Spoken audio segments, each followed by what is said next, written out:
Good morning, fellow degenerates. Mickey D here for Cold Beer Sports on Saturday morning. Um, First, just want to look back on yesterday. I had a selection on the Patreon, Mata Fawad, the 605 at Medan. And as the Patreon service people will know, I had 5 pints each way in it, and at 8-1, and it just didn't run its race. You probably wonder why. That was my first 5 pint bet. I hadn't even a 4 before. 3 was my biggest before. Why did I do that? It was a horse that I have followed last year, and we backed first time out this year at 5 furlongs, and it flew home to finish third. It had beaten all the horses before. It had finished fifth, a fast finishing fifth in the Group 1 last March in Medan as well. I know the one that won it just even had won first time out last year, but he had beaten that as well later, and he had a run this year. I went through the race for hours on the Friday night, and I kept wondering what was I missing when the price was 8-1. And I went out and looked at all the videos, and there was one horse that I was afraid of, and I couldn't see him being out of the frame. And a wise man told me one time, if the price is wrong, get in strong. And that's what I did. And I don't know what happened because it didn't finish off its race like it normally does. It's normally the fastest finisher in the race. And I can't explain it. I'll tell you this, I won't be having a 5 pint win on a horse in the near future again, because I was as sick as fuck after. I nearly vomited, that's the truth. I got an awful feeling in my stomach, and that's not good for me, I said.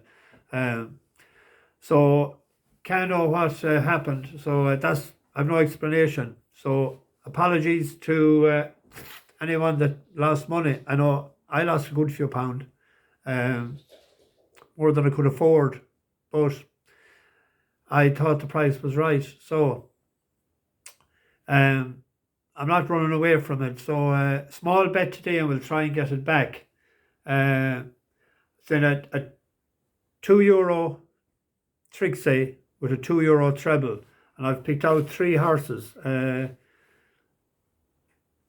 The first one to run is the 140 at Fairyhouse, Brandy Love. Willie Mullins trained it. It's a good mare. It's 11-8. That's the first leg. With the ground changing, I couldn't get a handle on a lot of the jumps races today, so I went for 2 in Kempton. John Butler trained no Diggity. It's a 13-day shot. It's in the first race, the 4:30 at Kempton. It was beaten by a nose the last twice, and it's just dropped a notch into a classified event. 13 days. I'd imagine it should win today. Be hopeful. And the other one is at Kempton. It's in the 5:30. It was 9-2 early doors. It's into 9-4. It's a horse called belo for Marco Botti. It's a first time in a handicap today, and it was an eye-catching third in Lingfield last time. But that young lad, Christian Howard, is riding it.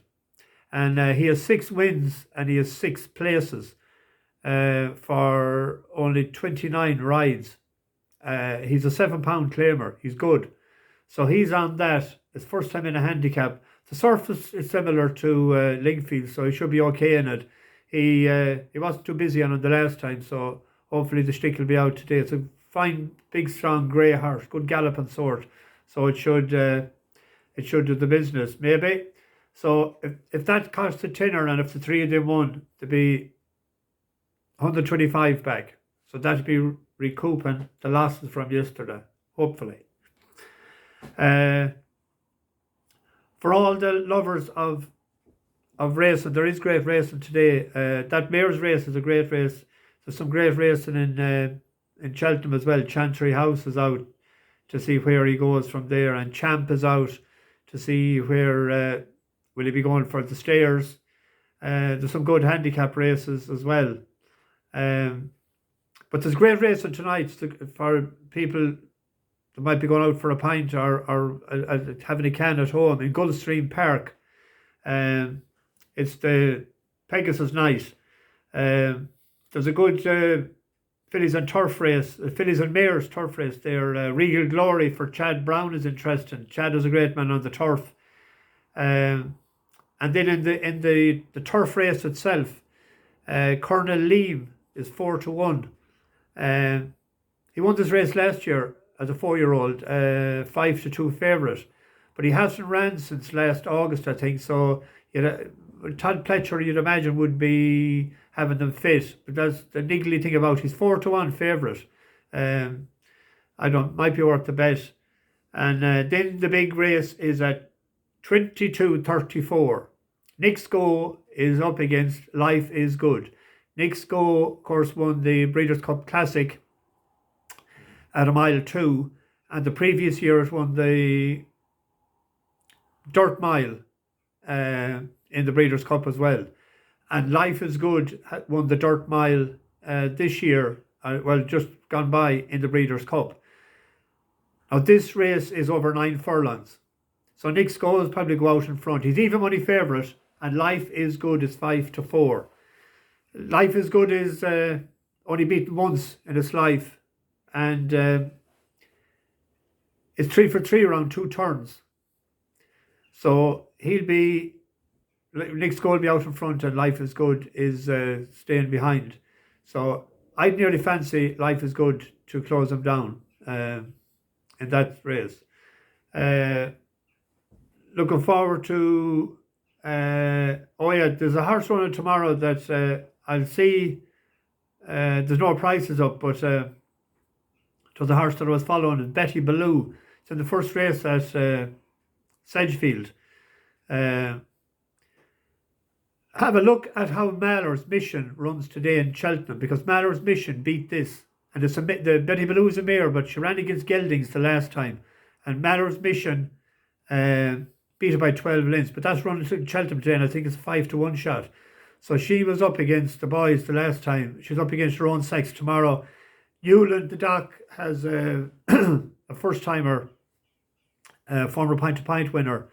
It could be, but you'll know yourselves if there's money. I don't know which way the betting is or whatever, but just have a look at that race anyway. And hopefully we might claw back what we lost yesterday. Apologies again. But I never would put up a bet that I wouldn't really fancy myself, and I did really fancy that horse yesterday. But anyway, we'll see how it goes. Mickey D for Cold Beer Sports, over and out. Oh, pray for the Kansas City Chiefs on Sunday night as well.